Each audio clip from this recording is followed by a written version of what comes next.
It is time that we get to meet up close and personal one of the people truly responsible, the catalyst behind all of this. Ladies and gentlemen, Ray Allen. Now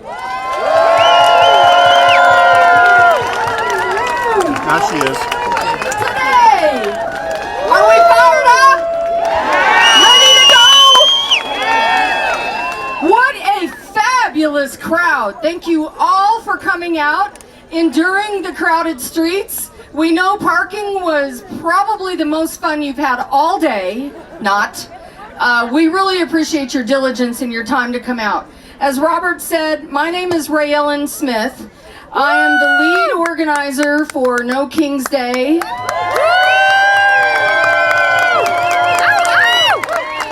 I tell you what, it's pretty humbling when you see how many of you believe in what we believe in and what we're doing every day. And it's so important.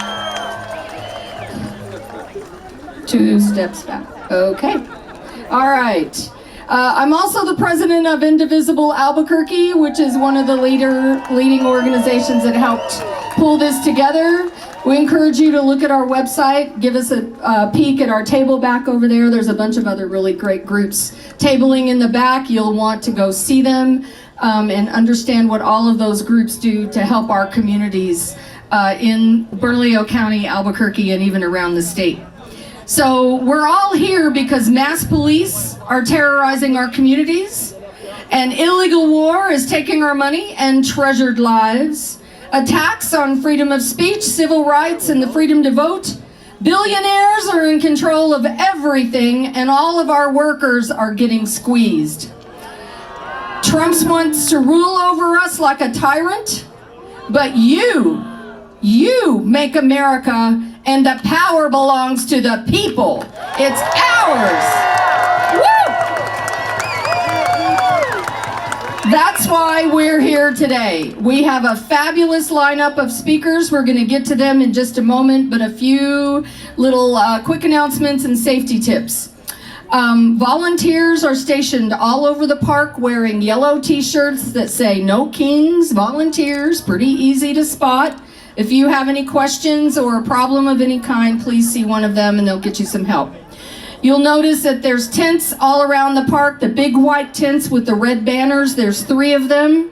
Those are medic tents. If you have a medical issue of any kind, make your way over there. If you need help getting there, find someone in a green vest. Those are our peacekeepers. Find someone in a green vest or a volunteer in a yellow shirt. They will help you get to the medic tent. We have physicians, we have EMTs, nurses. They're all very well staffed. You'll also notice around the park there's several tents and water stations sponsored by local coffee shops and local breweries. If you need something, please stop by there. We want to make sure you're hydrated. It is a beautiful day here in Albuquerque, but we all know we need to rehydrate. Okay, so we don't expect any trouble at this event. This is a very peaceful, non-violent event. Every event we have had 0 issues and 0 need for police to be on site with us. We don't expect to need that now either. But do please look out for your neighbor.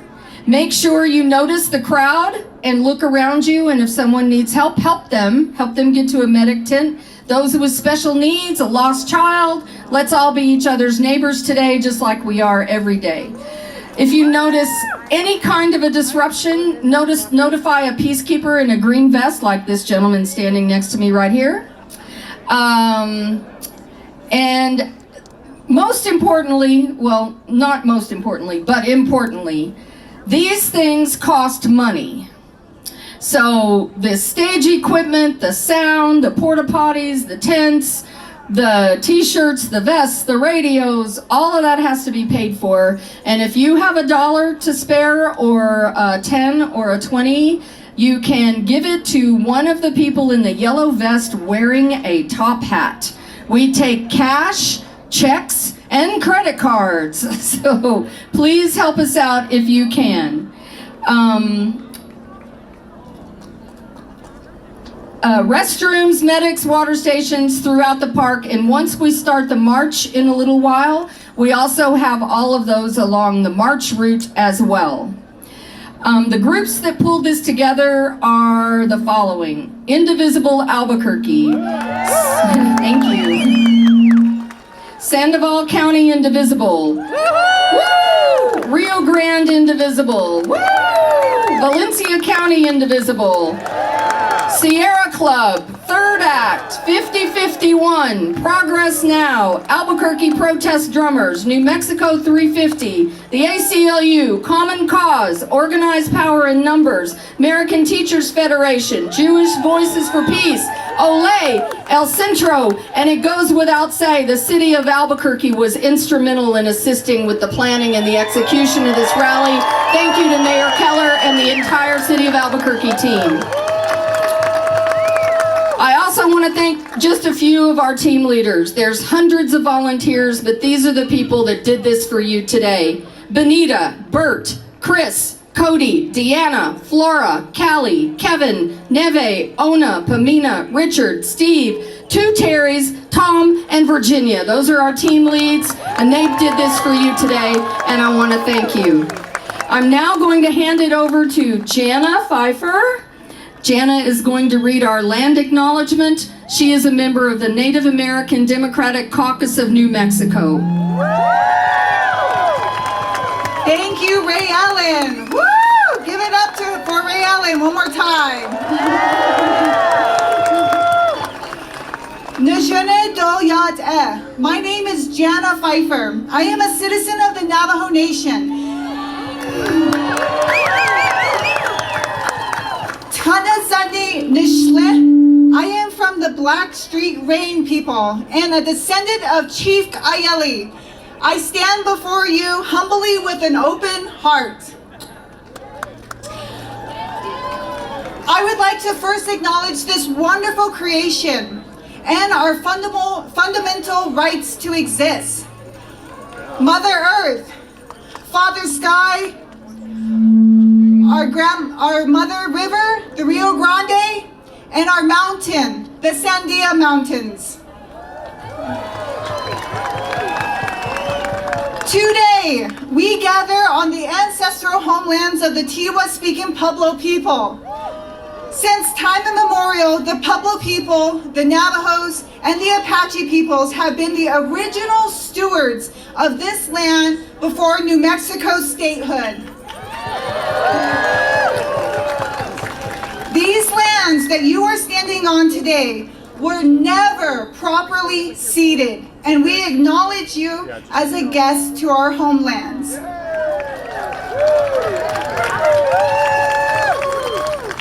As Native people, we have survived genocide, assimilation, oppression, and countless injustices and censorship. Today, we are all witnessing this continued injustices, which is fueled by greed, manipulation, and the need for power and domination. There are values that we just do not stand for, and there are values that we must defend today. It is our duty to hold our leaders accountable. We must continue to show up at City Hall, at the state roundhouse, at board meetings, and against the federal institutions today. And we must show up at the front lines of environmental and climate injustices and voice our inherent rights for sustainability. So I ask you to just take a moment to recognize our American Indian history, our contributions, our sacrifices, and our advocacy for demanding land back, safety for our missing and murdered Indigenous persons, clean water and air, and to defend our sovereignty for all of our relatives here in New Mexico. Today, we are here united, and to voice and defend our rights for liberty and justice for all. Thank you, and aho. She is a Desert Shield, Desert Storm Air Force combat veteran turned executive leader with a career devoted to protecting people, strengthening public systems. She served in the Gulf War, built a distinguished path in healthcare administration, and served on New Mexico's executive COVID response team. This all before becoming State's Cabinet Secretary for Veterans Services. Most recently, a candidate for Secretary of State, she continues to champion for fairness, access, and trust in government.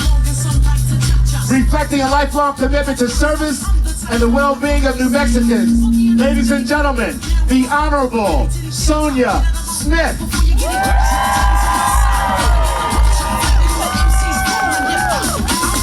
Thank y'all so much for the love. Okay, hold on. They got a technical thing they got to do. All right. Get me right. Ooh. I'm Sonia Smith, Secretary Smith, combat veteran, Desert Shield, Desert Storm. I got something to say.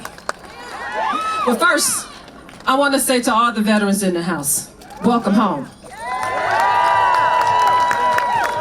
And to all the loved ones who took care of the home while we were away to save, thank you for taking care of the home while we were away. Because we don't serve alone.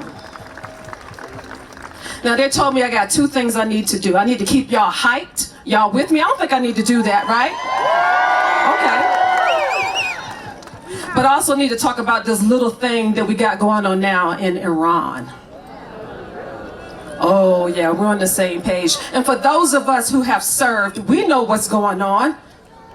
We know that we got Pinky in the brain running things right now. Some of y'all too young to know who I'm talking about. But here's the thing that we need to remember. We still have power in our voice. And if you don't do nothing else this year, you get yourselves registered to vote, and you carry your behinds down to the polls, and you do what needs to be done.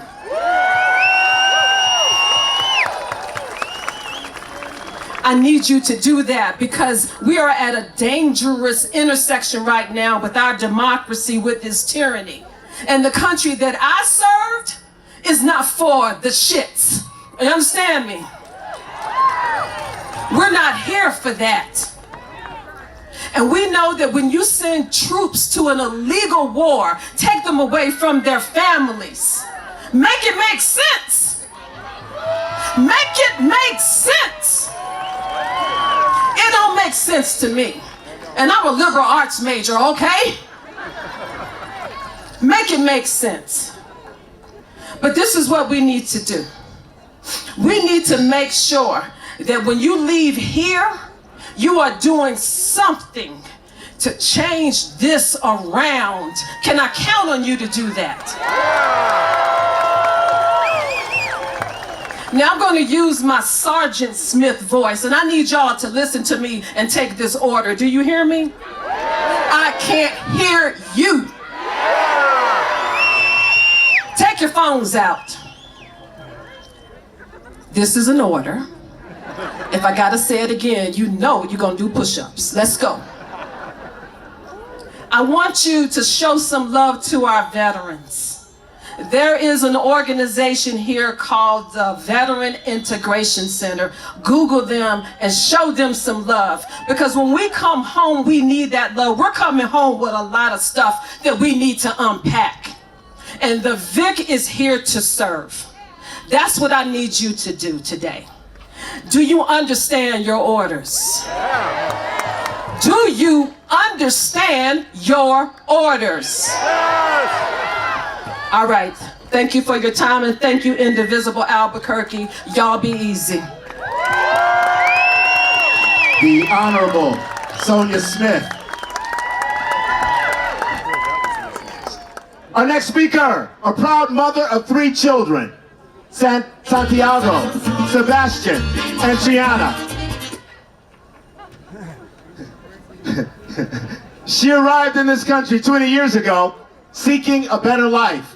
She's the eldest of 3 children, born in Torreon, Coahuila, and raised in Ciudad Juarez. Oh, a beautiful sign. Thank you so much, my friend. Ladies and gentlemen, please show some love for Fabiola Landero. Hi, everybody. My name is Fabiola Landeros. I'm a proud immigrant and a member of the LGBTQ community. And a woman of color. A mother of 3 and now a proud U.S. citizen. I'm also the civil rights and immigration organizer with El Centro Igualdad y Derechos, an organization of over 6,500 members, most of whom are low-income immigrant workers and their families. Today, we're not just here to speak. We are here to send the message that somos esenciales. We are essential. We are here to demonstrate collective power. We have grown to defend our communities and to organize and fight back. We are proud of the legacy that we have built here in New Mexico. That we recognize our communities, immigrant workers, vital economic, civic, and cultural contributions. This legacy goes back decades. Has been built through the blood, the sweat, and the tears of our gente, our people. Immigrant leaders have always led our movement, but given the non-stop attacks of this administration, we know that isn't enough. It is going to take every New Mexican of conscience to fight back with us.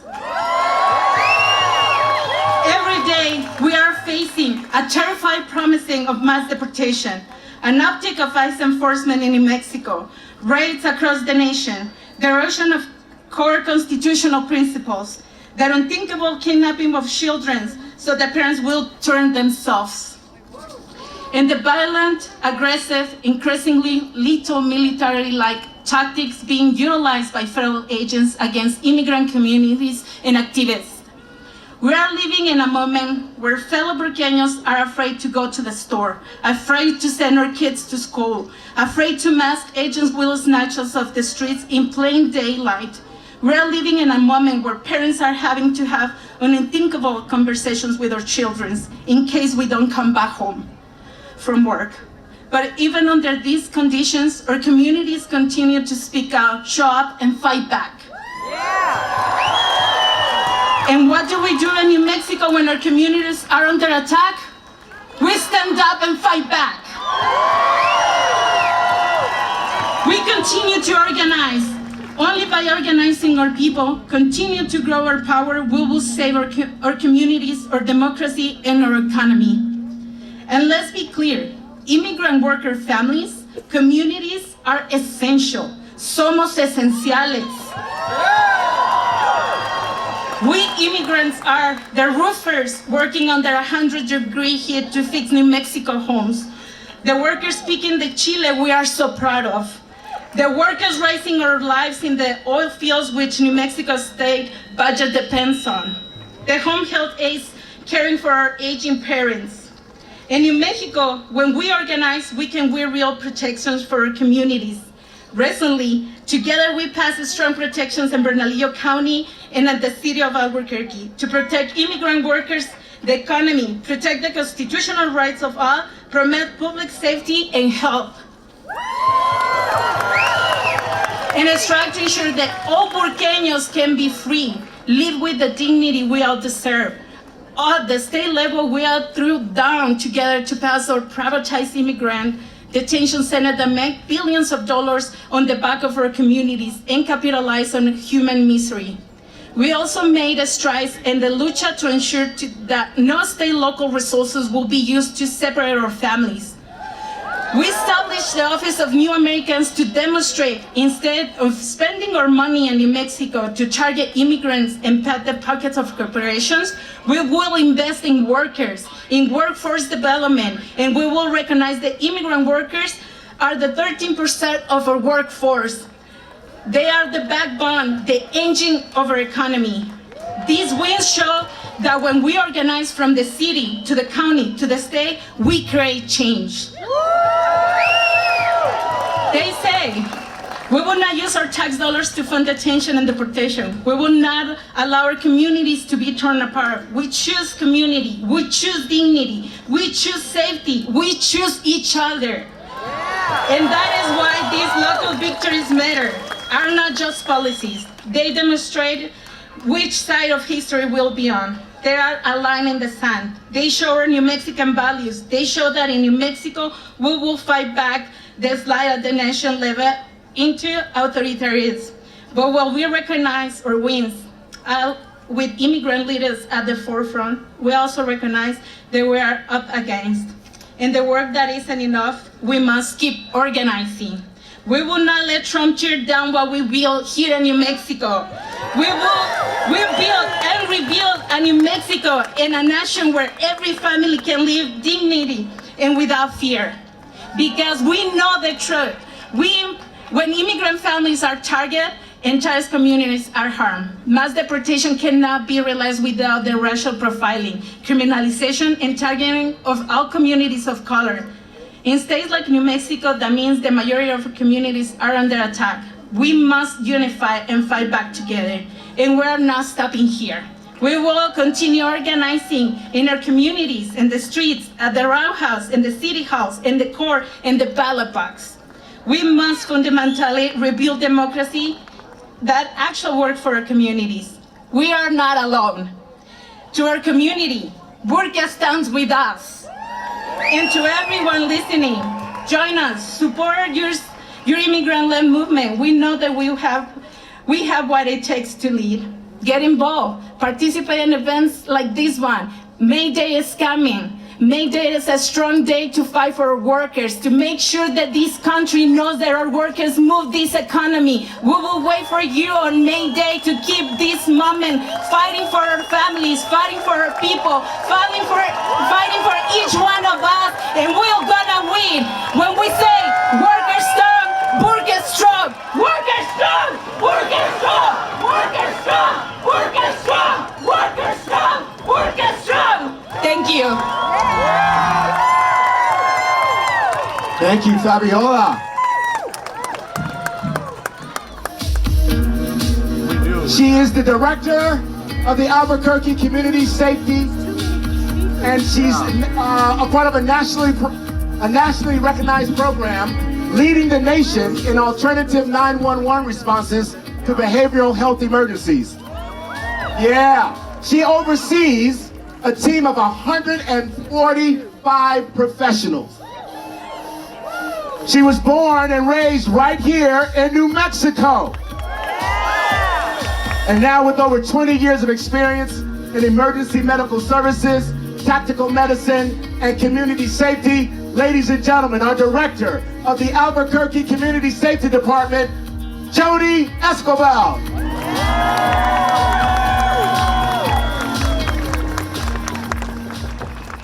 Albuquerque, my goodness, you look fantastic. Good afternoon, everybody. I'm Jody Escobar. I'm a proud native New Mexico, born and raised in here in Albuquerque. I'm a daughter of this city. I carry its strength, its resilience, and its spirit with me in everything I do, and I thank each and one of you for that. I'm also a fighter. It's in our blood as New Mexicans to fight. And here now, fighting isn't about force. It's about showing up for one another, standing firm in compassion, and looking out for each other, especially when it's hard. I have the honor to lead the Albuquerque Community Safety Department, a department rooted in community, compassion, and dignity. Born from a bold vision that public safety can and must look different, Mayor Keller created an Albuquerque third branch of public safety. ACS responds to 911 calls for individuals experiencing behavioral health crisis, addiction, homelessness, meeting people in their most vulnerable, most human moments, We have the fire department, we have the police department, and now we have ACS here in the city. Albuquerque, this is the evolution of public safety. You are leading the nation in public safety and how we respond to our community. These aren't our strangers. They're our family, our friends, our neighbors, our community, our people.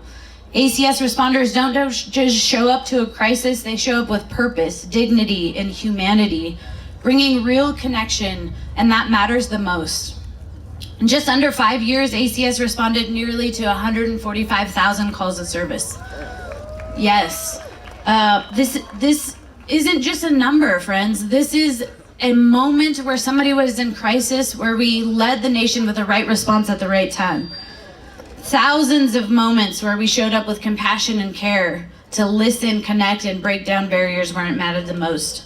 Other cities, Albuquerque, other cities call us all the time to see what we're doing, how we're doing it. New York is reaching out, Denver, Seattle. You're leading the nation. You are the people. This is the reason why we have community safety, is because of this community, answering the calls for service in a different way. They're looking to us because it's working. It's working. We are connecting people. We are leading with dignity, compassion, peeling back the layers of what's going on. This work, it depends on trust. And right now, it's getting harder to hold that trust. We're hearing people from across Albuquerque who are increasingly unsure about calling for help, families worried about who might show up at their door, and individuals choosing silence to reach out instead of reaching out. And I can say we can't do that. We can't do that. We have to reach out. We have to trust. We have to believe.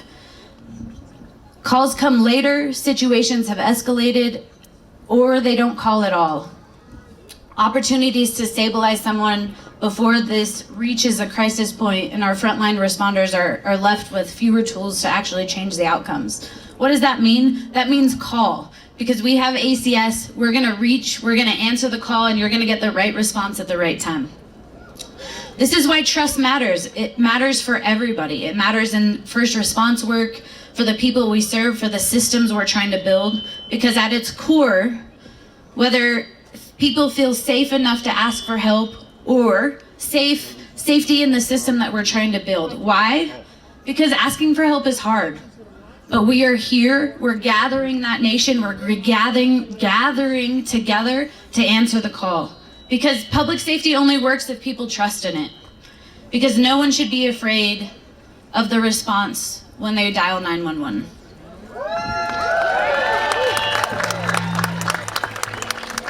So Albuquerque, when I hear no kings, I think of something really concrete. No one decides who is worthy of help. No one.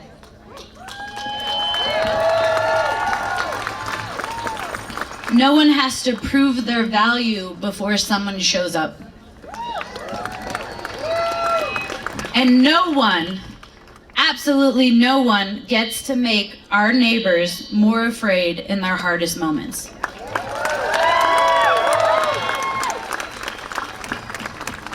I'll close with this, Albuquerque. Public safety is built on interaction, one interaction at a time, and that's about trust. What happens next either builds trust or wrecks it. And that's the work we have in front of us. We have a lot of hard work in front of us. We have a fight in front of us. We will band together. We are here together. Albuquerque, you look amazing. We are here.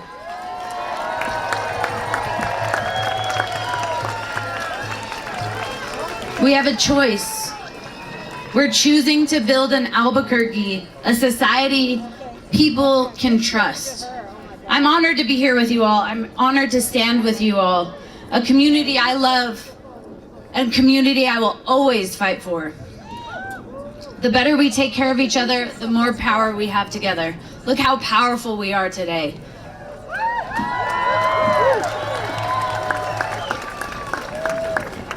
Thank you, Albuquerque, for showing me what community looks like. Thank you, Albuquerque, for keeping me in the fight. Thank you, Albuquerque. You look amazing. Thank you, Albuquerque. Bad boys, what you want, I can say so many good things about this guy. His life, not just his career, his life is dedicated to public service. I'm going to keep it brief because he has a lot of things he wants to share with us, okay? He's a former federal prosecutor and senior advisor in the U.S. Department of Justice. He has dedicated his career to public service and strengthening the rule of law. He has the distinct honor of being New Mexico's 32nd Attorney General. Ladies and gentlemen, Raul Torres.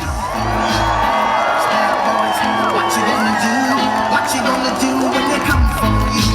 When you work.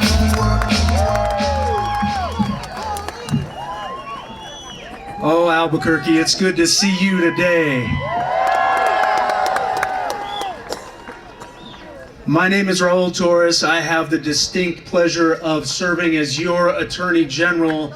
And if you haven't heard, I've sued Donald Trump 44 times in the last year.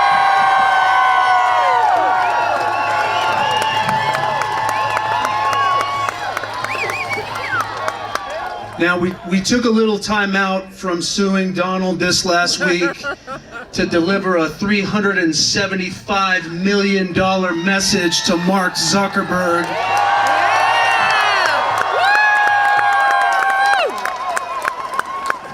But I want both of those men to understand that when we take these actions, I don't do it in my own name, I do it in yours.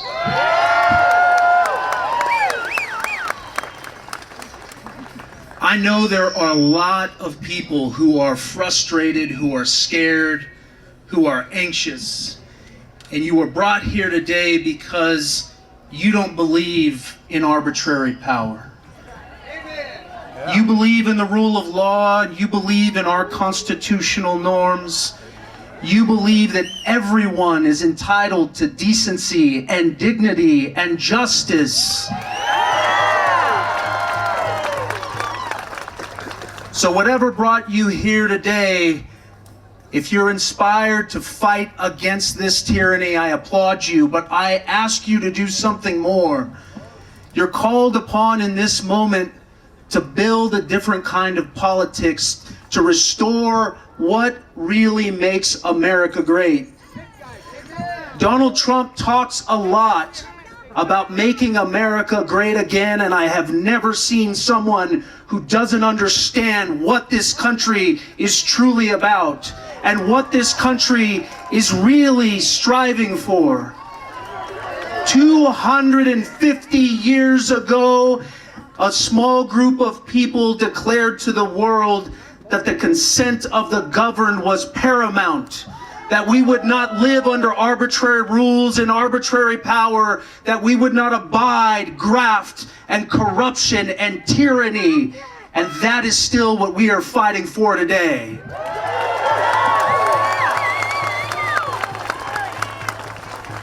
It's not enough to stand here and say no. You have to decide what we are fighting for, what we are striving for, who we show up for every single day. The people who are unseen, the people who make society work, those left behind. They are entitled to decency and dignity. They are entitled to justice. They are entitled to a government that reflects the very best of who they are.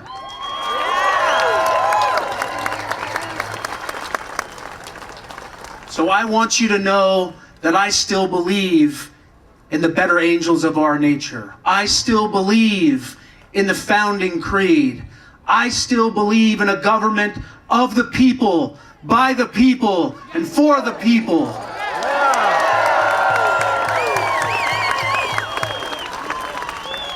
And the next time you see some corporate baron on television, some law school bending the knee, some president of some institution willing to look down and look away, remember, that's what they want. They want complacency. They want exhaustion. They want the price to be raised so high that no one will dare raise their hand in opposition. I am here today because I say no to that.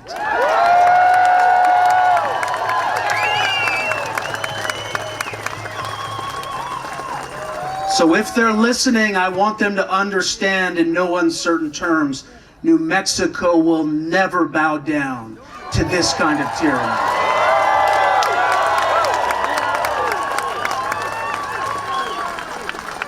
And as long as I have the power to stand up for my community, as long as I have the power to stand up and say no, you can count on me. But I need to know that I can count on you to show up, to organize, to fight, to never give up, to not look away.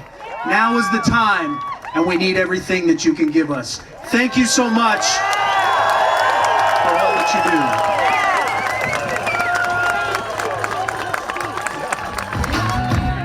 Our special guest traveled a long way to be here. I mean, a long way to be here. We're way over here in the Southwest, and she's way over there in the Southeast. She traveled a long way to be here. She's a New York Times best-selling author, entrepreneur, and a wonderful political leader. She served as minority leader in the Georgia House of Representatives. And as you know, she was the first black woman to become a gubernatorial nominee in a major party right here in these United States.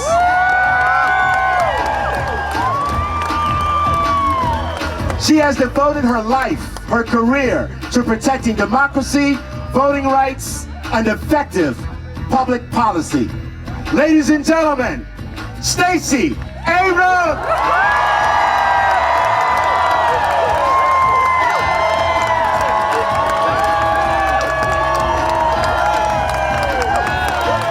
Hello, Albuquerque! Hello! My question is, who's running the city right now? So, somebody just tried to trick me. And they asked me red or green. I know the answer is Christmas, okay? But I also know that we are in a moment where we do have to make a choice. For a long time, we could say red or green and we could go with Christmas. We could say democracy was our intention, but we were going to figure out which way we were going to get there. Republic. Which route were we going to take? Were we going to use Google Maps? Were we going to use Apple Maps? We were going to get crazy and go Waze. But we were all headed in the same direction. And then January 2025 happened. And in January 2025, it became very clear that we weren't all headed in the same direction. You see, for those of us who believe in freedom, democracy has always been the route we were going to take. But our destination was justice. Our destination was peace. Our destination was freedom. Our destination was power for the least of these. We were on a destination to going to a place where people didn't have to worry about a roof over their heads, clean water in their taps. Incarceration was going to be a thing of the past because we were going to take care of folks from cradle to grave. That was the destination we were on. But unfortunately, there are folks who wanted us to go in a different direction. There were folks who understood that we were on our way and they never wanted us to make it. They saw that we were seizing our freedom and holding our power, and they say, wait, hold my beer. And they instead brought authoritarianism to America. They decided that we were no longer going to have our individual freedoms. They decided they were no longer going to be accountable to the people. Instead, they were going to seize our power and change our rules and change our minds and change our lives. But I'm here to tell you, no, not on our watch, not in our America. But the reality is, in order to stop something, you got to know what you face. And across this country, we have watched the devolution of democracy in real time. You don't have to turn to the History Channel and watch what happened to the Weimar Republic. You just have to watch what happened in Washington, D.C., what happened in Minneapolis, Minnesota, what happened in Portland, Oregon, what happened in Los Angeles, California, what happened in New Orleans, Louisiana, what happened in Memphis, Tennessee. All we have to do is look at what they've done here in America. And here's what they've done. You know, it starts with step one. There are 10 steps to authoritarianism and autocracy, 10 steps to creating a king in America. And it starts with a free and fair election, but they make sure it's the last one we ever have. And the next thing they do is they expand executive power. You have someone who was elected president, but makes himself a dictator. You have someone who takes what the rules say and decides to bend it so it does what he says. But it doesn't work unless you get to step 3, and that's when you weaken competing powers, when you get a Congress that's complicit, when you have people who know better but refuse to do better. And you look at the judiciary, the other power that we put in place, and at the local level, at the county level, at the federal level, we got a lot of judges fighting for us, but when you have a Supreme Court that is suborning the overthrow of our democracy, then the judiciary is inert and it's impotent, and we got to get that fixed. But then you get to step 4, and step 4 is when you gut government so it doesn't work for anyone. Doge wasn't an accident. Doge was designed to distract us because they dismantled the Department of Education so our children with IEPs can't get the help they need.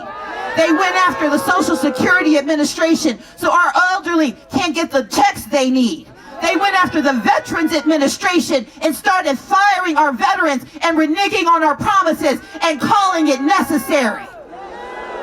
They went after government because they wanted us to forget that democracy isn't about a term of art, it's about an action.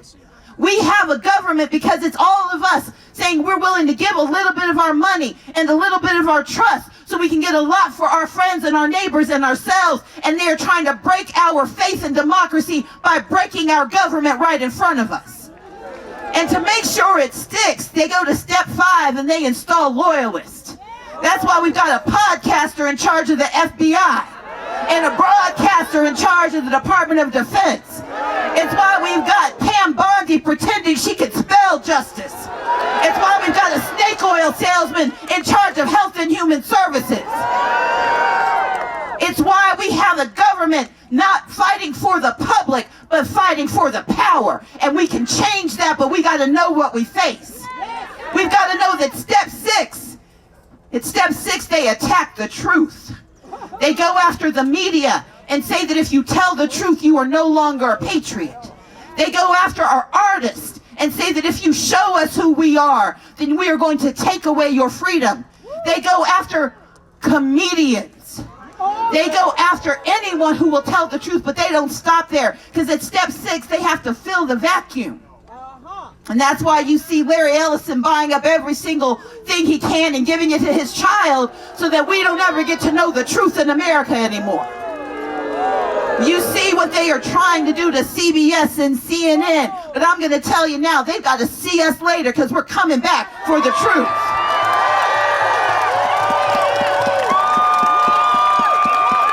And then you get to step 7.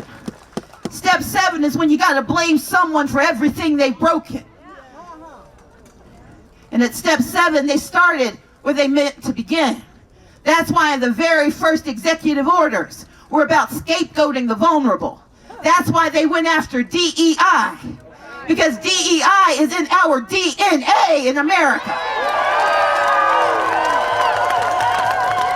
Now, for a lot of us on the left, we were like, well, DEI is just that boring HR seminar I had to sit through. It's a black kid going to Harvard. But no. The right understood it before the left did. You see, diversity means all people. Equity means fair access to opportunity. Inclusion means respect for belonging. And so when they go after DEI, they are going after immigrants. They're going after black and brown folks. They're going after the indigenous. They're going going after the disabled. They're going after veterans. They're going after anyone who doesn't look like what they want, believe what they believe, and will fight against them to hold our democracy together. They know what they're doing. We got to see it and believe it and fight back with DEI, because step 7 is to go after us and convince us that we don't belong here. But New Mexico, you know that we belong. We built this nation and we're not giving it back.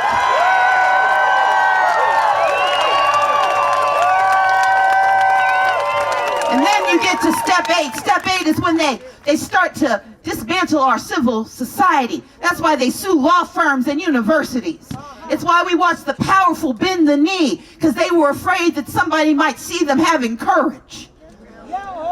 And the reason they went after those, the reason it worked, is because step 9 is the most dangerous step. That's when you normalize state violence. That's when you have military occupation of American cities and it's not front page news. It's when you can murder American citizens in Minneapolis, Minnesota, and they say they can't do a thing about it. It's the fact that in the United States of America, our capital city is currently under military occupation, and we don't talk about it every single day. The reality is, they have normalized state violence because they want us to get used to being worried. They want us to get used to being afraid. They want us to believe that if we open our mouths, we will risk our lives, because they know that if you can scare a people, you don't have to steal from them. They will give you their freedom to protect their futures. But in America, we've always said, no way, we will fight back. You will not take our democracy from us. And that brings us to step 10. Step 10 is when you end democracy forever. Because you've done the hard work, you've seized the power, and you've seized the media, and you've seized the imagination, and you've pushed the people who were going to fight you to the side, and anybody who thought about rising up saw you kill Alex Preddy, saw you kill Renee Good and say, wait, never mind, I'll wait for the next time. Because then you don't have to cancel elections. You don't have to declare a state of emergency. You just get Texas to rewrite the rules and change their lines. You get Missouri to change their maps. You get Florida and North Carolina to redraw the lines. You seize Fulton County and Maricopa County ballots, and you try to pass a SAVE Act so you can save your power and steal our futures. You end democracy for everyone. But hear me clearly, Albuquerque. If there are 10 steps that they have taken, and they've taken all 10, they've taken the 10 steps to pull our democracy into authoritarianism. They have done their best to make the man sitting in the White House an autocrat. But if there are 10 steps to authoritarianism and autocracy, I'm here to tell you there are 10 steps to freedom and power, and we're going to take every single one. There are 10 steps to freedom and power. And our first step we took when we got here today, we committed to believing that democracy is ours, this nation is ours, and they are not taking it from us. We start with commit, say commit. Second is that we share, say share. We are going to tell people who didn't know they should be here that we're going to be there for them anyway. We're going to share the truth, and we're going to share the dream, and we're going to share the power, and we're going to share the work, because we have a nation to save. Say share. Share. We're going to organize. Say organize. Organize. Yes, we will come together by the thousands for no kings. But y'all are going to come together by the 10s and 20s, and you're going to go to the homeless shelters and make certain that people without know that there's something to fight for. You're going to go to the Native American communities that you drive past, and you're going to stop your car and say, how can I help? We're going to organize ourselves to show up after today, because they need to know that No Kings is not a day, it's a dream, and it's a truth, and it's a reality.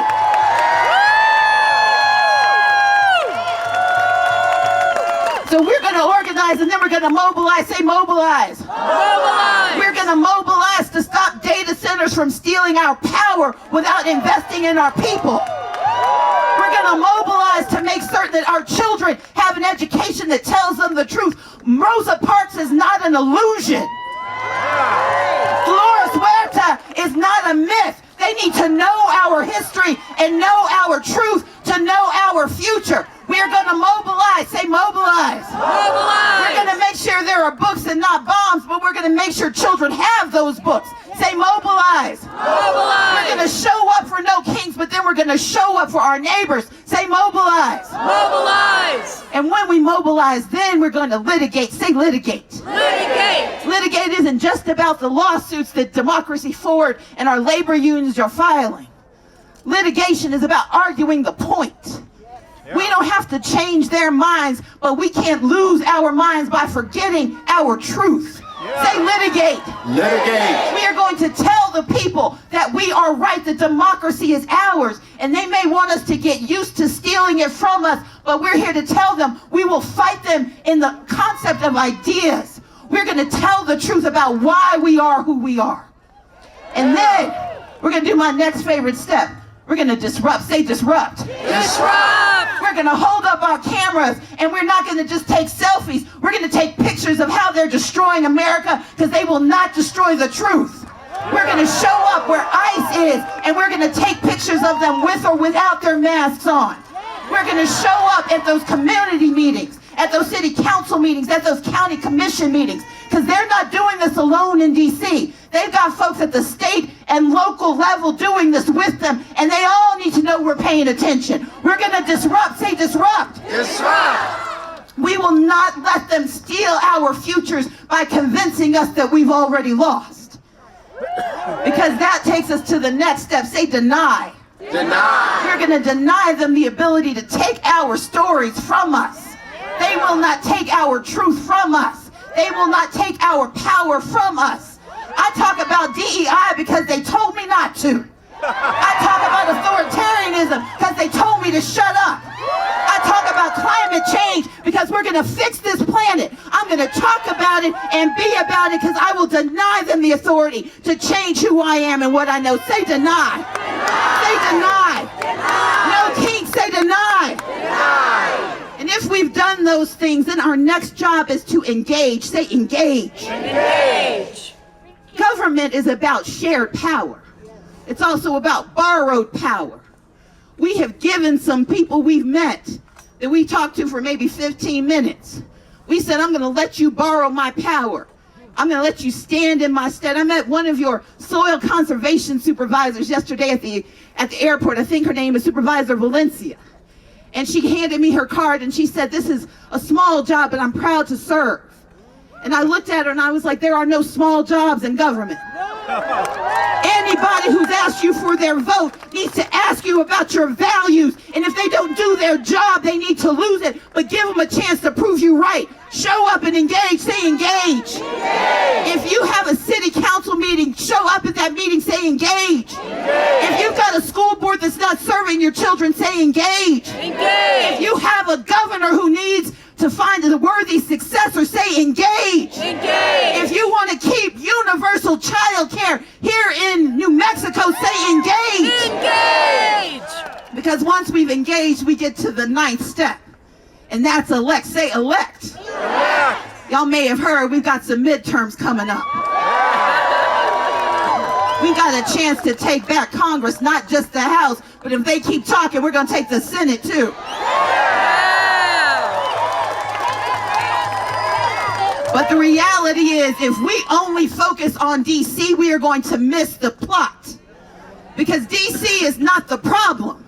It's where they put everybody else that believes in this authoritarian regime. Every 8 years in the state of New Mexico, you guys change your minds and say, oops, never mind, we didn't like progress, let's go backwards. But this time, y'all got Deb Haaland waiting for you. Let's get it done, let's elect. We've got to elect people who believe in the people, not the power. We've got to elect people who believe in the future, not the past. We've got to elect people who believe that DEI is in our DNA and are not afraid to say, I will stand up for the vulnerable. I will stand up for immigrants. I will stand up for those who've been left out and left behind. We've got to elect. Say elect. That means we're going to show up in primaries, and we're going to show up in runoffs, and we're going to show up in November, and then we're going to show up the next day and remind them that we put them there and we expect them to do their job. Say elect. Elect. And if we do those things, if we commit, say commit. If we share, say share. If we organize, say organize. If we mobilize, say mobilize. If we are willing to litigate, say litigate. If we are willing to disrupt, say disrupt. If we will deny, say deny. If we will engage, say engage. If we will elect, say elect. If we will do those 9 steps, then the step 10 is the best step ever, because that's when we demand the democracy we deserve. So Albuquerque and no kings, let's get it done. That's why she is our special guest. That's why she is our special guest. Stacey Abrams! Stacey Abrams!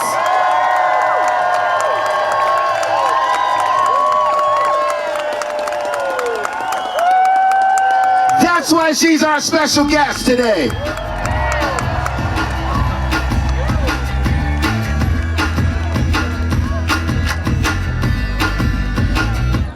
Okay, so I need y'all to do one more thing for me. Everybody say 10 steps.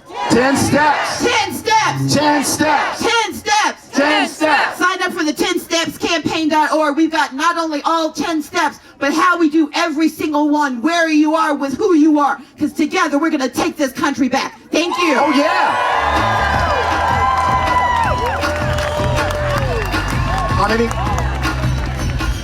So much I can say about this gentleman. First of all, he's a lot older than he looks. He's done a lot with his life. He earned his Bachelor's of Arts from Pomona College. He went on to earn his Juris Doctor from Columbia University School of Law. And from there, he put his law degree to great use. He served as an assistant district attorney for the 1st Judicial District Attorney's Office in Santa Fe. Also, he served as the assistant district attorney in the 2nd Judicial District Attorney's Office in Albuquerque, all before being nominated for U.S. Attorney New Mexico. Then we had an attorney general who sued Donald Trump 45 times. This gentleman has the distinct honor of being fired by Donald Trump for doing his job. He is former U.S. Attorney for New Mexico, Alex Ubaez. What's up, Albuquerque? I'm also the man with the distinct honor and unluckiness to go after Stacey Abrams. Good luck. My goodness. Me and Miss Abrams, a hero of mine, have something in common, and that is we both took on an incumbent and lost. And I bring that up because taking on an incumbent is not an easy thing. It is not comfortable. It is a fight that 80% of us lose. It is a sacrifice that I want you to join me in thanking her for. The fight that she takes on for us every day. Can we get another round of applause for Stacey Abrams? Because she knows when the status quo doesn't serve us, it is our job to stand up and change the status quo. And today, that status quo needs changing. That's right. Citizens executed in our streets, neighbors rounded up and whisked off to faraway places. Power and money consolidating in a single ruling class, whether that's Blackstone or it's Meta or it's Amazon. These are dark times. But in this moment in history and why Raylan has me here today, is because we need to talk about what we do about it. What can I do as a person? What can a former accountant do? What can a stay-at-home mom do? What can I do today to build the tomorrow that we all deserve? I learned what this looks like on the campaign trail last year. One night after a forum, I met a young lady named Madison. We had a great conversation. Madison was new to Albuquerque, yet she had a deep love for the people here. And we talked, and she pressed me on what we do for our unhoused neighbors, the policy solutions. And at the end of that conversation, I hope we walked away inspired by one another. And in that night, in a dark neighborhood, in a city that is not hers, she met a man who was hungry. And she could have crossed the street as many people do. But instead what she did is went out and bought 2 dozen burritos and fed that man and fed his community.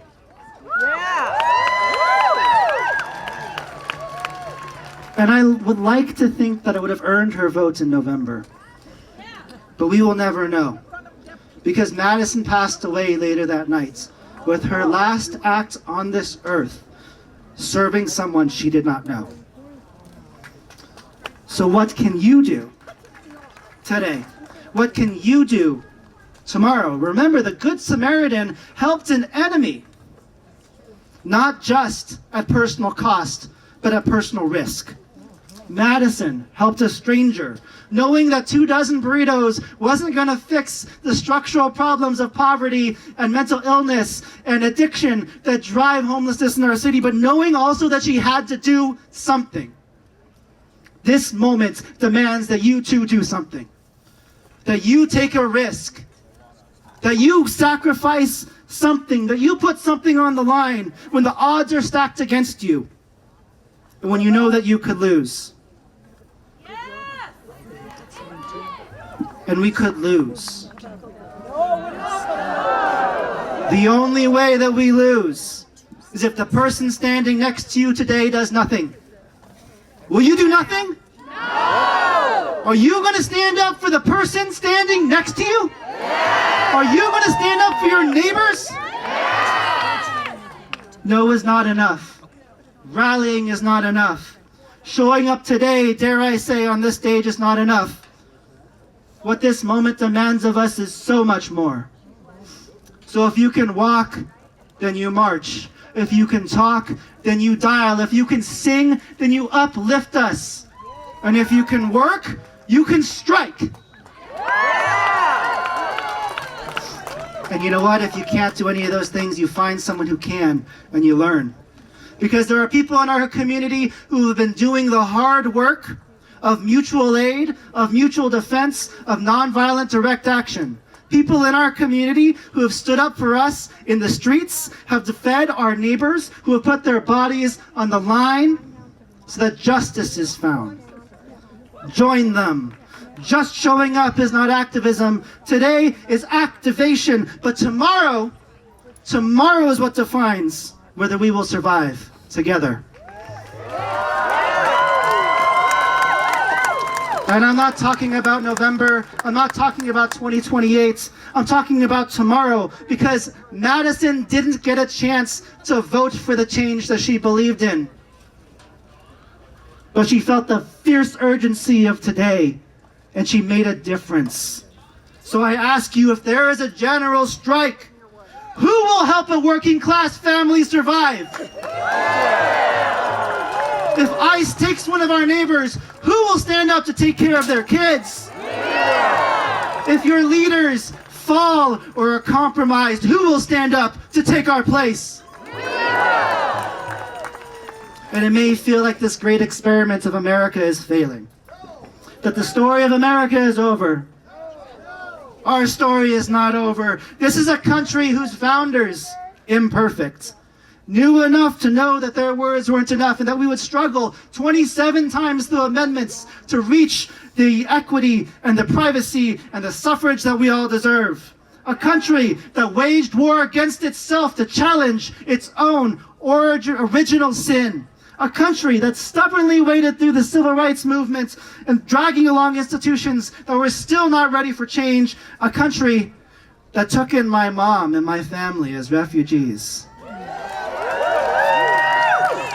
A defiantly optimistic country, one that believes no matter what happened yesterday, tomorrow is a new day, a belief in a future that has only ever existed in our dreams. And in this moment in history, the stakes are high. It's either a future that works for all of us, or a future that works for none of us. And the eyes of the world are upon us, placing a bet, yes, on impossible odds. That's right, Alex. But the bet is not on our governments. that bets is not on our leaders, it's not on our courts. The people of the world have placed the bets on you. That you will not accept the future as written. That you will not just push back, but you will push forward. That your defiant optimism will carry us through this moment into the world that we deserve. And I would take that bet any day. It's great to be with you today. I expect to see you all tomorrow.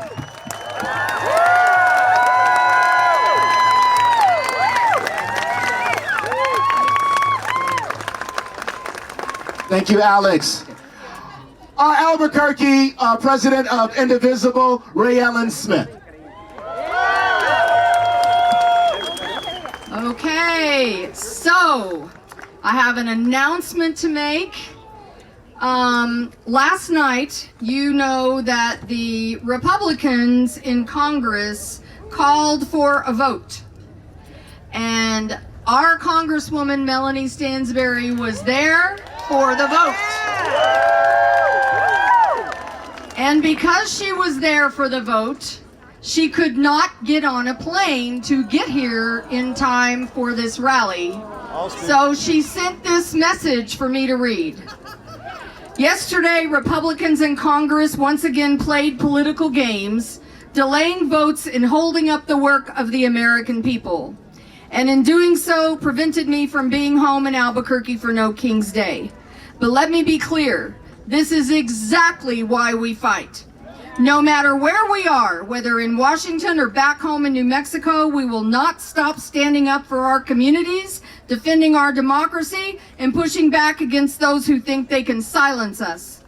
The movement doesn't stop because of their obstruction. It only grows stronger. She concludes, I'll be back home soon, but until then, keep showing up, speaking out, and keep fighting.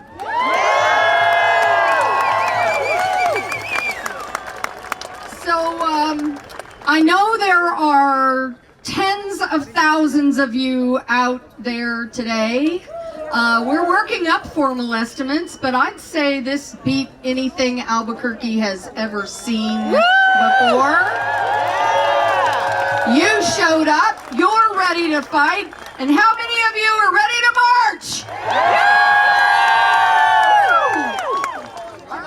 Let's go shut down the streets of Albuquerque! People power, resist!